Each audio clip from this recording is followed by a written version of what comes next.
नमस्कार, news 18 India देख रहे हैं आप। मैं हूं आपके साथ शिवानी पांडे। आज चुनाव की तारीख है और ऐसे में आज मतदान लगातार यहां पर हो रहा है। इस वक्त हम मध्य प्रदेश के ग्वालियर में मौजूद हैं। देखिए, रण बड़ा है और साथ साथ प्रण भी बड़ा है। जो तमाम पॉलिटिकल राजनीतिक पार्टियां हैं वो अपना दांव यहां पर लगा चुकी हैं, लेकिन आज जो नतीजा है वो ईवीएम में कैद हो जाएगा। फिलहाल हम ग्वालियर में यहां पर मौजूद हैं और ग्वालियर में यहां ज्योतिरादित्य सिंधिया कुछ ही देर में पहुंचने वाले हैं। इससे पहले बीजेपी की ओर से जो उम्मीदवार थी माया सिंह, वो भी यहां पर पहुंची थी और कांग्रेस और बीजेपी में आमने सामने की टक्कर है। लेकिन ये टक्कर आखिर कितनी और भीषण हो सकती है ये देखना होगा। लेकिन जो चुनावी नतीजे हैं वो आज यहां पर ईवीएम में कैद हो जाएंगे। 3 दिसंबर को ये नतीजे सामने आएंगे। फिलहाल आप तस्वीर देख रहे हैं शिवराज सिंह चौहान की, जो उन्होंने वोट कास्ट किया और इसके साथ साथ कमलनाथ ने भी अपना वोट कास्ट कर दिया है। तो जनता के मन में आखिर कमल है या फिर कमलनाथ, ये सवाल लगातार बना हुआ है। लेकिन जनता सब जानती है और जो जानती है वो उसने ईवीएम में कैद भी कर दिया है और ईवीएम के नतीजे हमें मिलेंगे 3 दिसंबर को। उसके बाद क्या कुछ होगा ये देखना होगा। किस तरीके से मध्य प्रदेश की जो सियासी तस्वीर है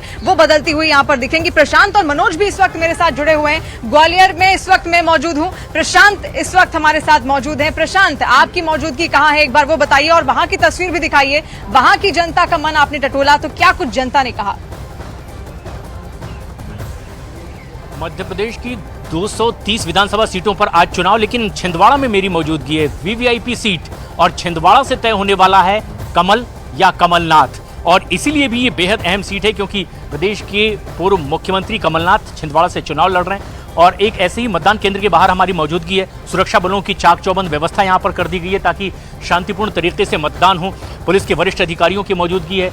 लगातार शांतिप्रिय तरीके से लोग लाइन में लगे हुए नजर आते हैं। बहुत भीड़भाड़ नहीं है। अभी फर्स्ट हाफ ही चल रहा है दिन का और एक के बाद एक मतदान केंद्रों में लोग पहुंच रहे हैं। बड़ी तादाद में लोग अपने मताधिकार का इस्तेमाल कर रहे हैं। कुछ फर्स्ट टाइम वोटर्स भी हैं जिनमें खासा उत्साह देखने को मिल रहा है। सुरक्षा के इंतजाम हैं। तमाम जितने भी निर्वाचन अधिकारी हैं उनकी मौजूदगी है। यहाँ पर हम देख सकते हैं कुछ बड़ी तादाद में यहाँ पर और ड्यूटी पर लगे हुए हैं, कुछ मतदान के लिए पहुंचे हुए हैं। और खास बात यह है कि बुधनी में जहां पर शिवराज सिंह चौहान ने मतदान किया है परिवार सहित, लोगों का क्या रिएक्शन है वहां पर और खुद मुख्यमंत्री शिवराज सिंह चौहान क्या रिएक्ट कर रहे हैं ऐसे में, जबकि उनके भाग्य का फैसला आज जनता करने वाली है मध्य प्रदेश की ईवीएम का बटन दबाकर। मनोज शर्मा हमारे सहयोगी बुधनी से हमसे सीधे जुड़ रहे हैं। मनोज, क्या कहती है बुधनी की जनता, क्या आसार और क्या मुद्दे? प्रशांत, आप जो कह रहे हैं ना कमल, बात यह है कि मध्य प्रदेश में कौन सा कमल खिलेगा। तो जब हमने न्यूज़ 18 इंडिया ने ये सवाल सीधा मुख्यमंत्री शिवराज सिंह चौहान से ही पूछ लिया कि कौन सा कमल खिलेगा, तो शिवराज सिंह चौहान का तो ये कहना है कि भाई मध्य प्रदेश में प्रधानमंत्री नरेंद्र मोदी का कमल खिलेगा, मध्य प्रदेश में बीजेपी का कमल खिलेगा। ये शिवराज सिंह चौहान का दावा है। फिलहाल अब मैं आपको बुधनी के पड़ोस में, क्योंकि शिवराज सिंह चौहान वोटिंग कर चुके हैं, उसके बाद हम उनके पड़ोस की बुधनी के पड़ोस में ये भोजपुर विधानसभा है। भोजपुर विधानसभा जिसका जो शिव मंदिर है बहुत ही विख्यात है और इस भोजपुर विधानसभा में 2 पूर्व मंत्री, कांग्रेस की तरफ से राजकुमार पटेल और बीजेपी की तरफ से सुरेंद्र पटवा, 2 पूर्व मंत्री मनोज आपके पास वापस लौटेंगे। देखिए, भारी उत्साह यहाँ पर जनता के बीच में है। तमाम जो मतदाता है वो यहाँ पर पहुंच रहे हैं, लेकिन ऐसे सियासी प्रतिक्रियाएं भी निकलकर सामने आ रही हैं। कई सारे ऐसे नेतागण हैं जिन्होंने अपना वोट तो कास्ट किया, लेकिन साथ साथ अपनी प्रतिक्रियाएं भी वो दे रहे हैं इस चुनाव को लेकर, इस मतदान को लेकर। नरोत्तम मिश्रा जो कि बीजेपी के मंत्री हैं, उन्होंने क्या कुछ कहा ये आप सुनिए। लोगों से अपील करूंगा कि सभी लोग कमल का बटन दबाएं। ये कमल के बटन दबाने से आतंकवादियों में दहशत होती है। ये कमल के बटन दबाने से तिरंगा कश्मीर के लाल चौक से लेके चांद तक फहराया जाता है। ये कमल का बटन गरीबों को आवास लेके आता है। ये कमल का बटन शौचालय लेके आता है। ये कमल का बटन गेहूं लेके आता है, निःशुल्क गेहूं लेके आता है। ये कमल का बटन वंदे भारत ट्रेन लेके आता है।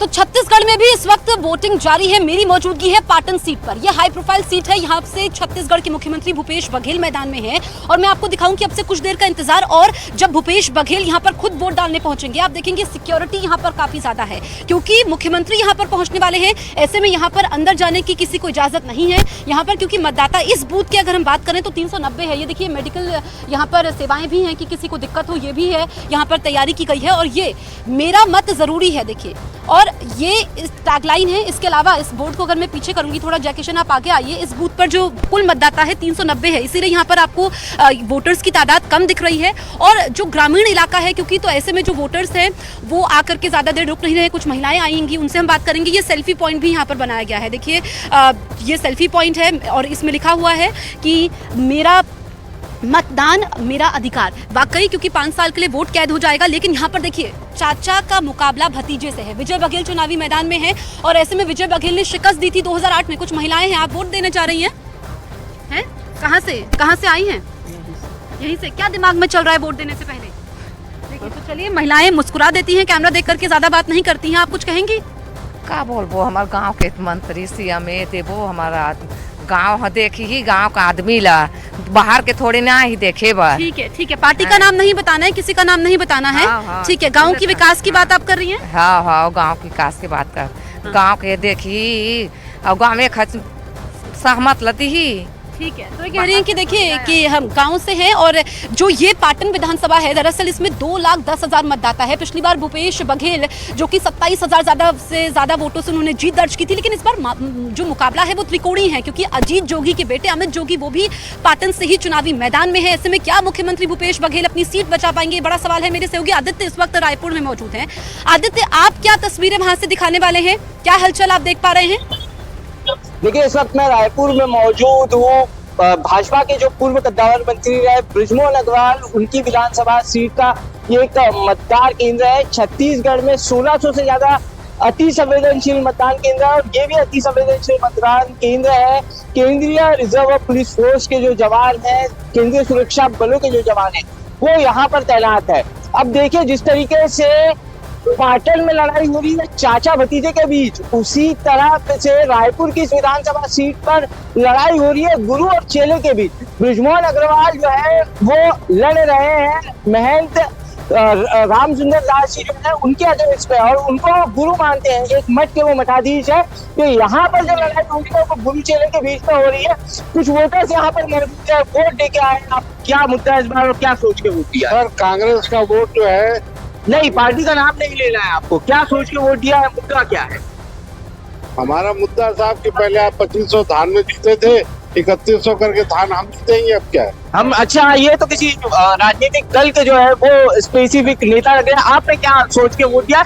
पार्टी का नाम नहीं लेना है, मुद्दा बताना है।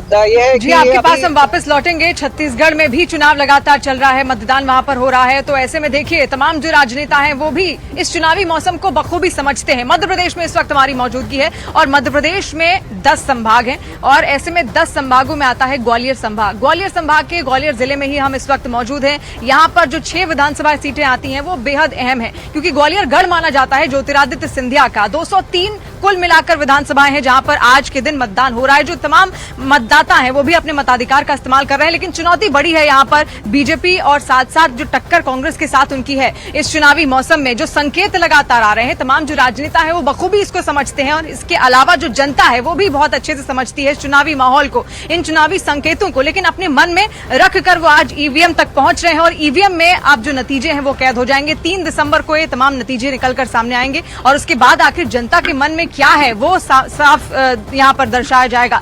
आखिर कमलनाथ है या फिर कमल का फूल यहाँ पर खिलेगा, किस तरीके से जो सियासत है यहाँ की वो फेरबदल करती हुई नजर आएगी। लेकिन चुनौती ज्योतिरादित्य सिंधिया के सामने भी है, क्योंकि देखिए उन्हीं का एक गढ़ माना जाता है। 2018 में उन्होंने कांग्रेस को यहाँ से जीत दिलवाई थी। मात्र एक सीट 6 में से ऐसी थी जहां पर बीजेपी ने जीत हासिल की थी, लेकिन फेरबदल होता है साल 2020 में, जब ज्योतिरादित्य सिंधिया आ जाते हैं बीजेपी में और अब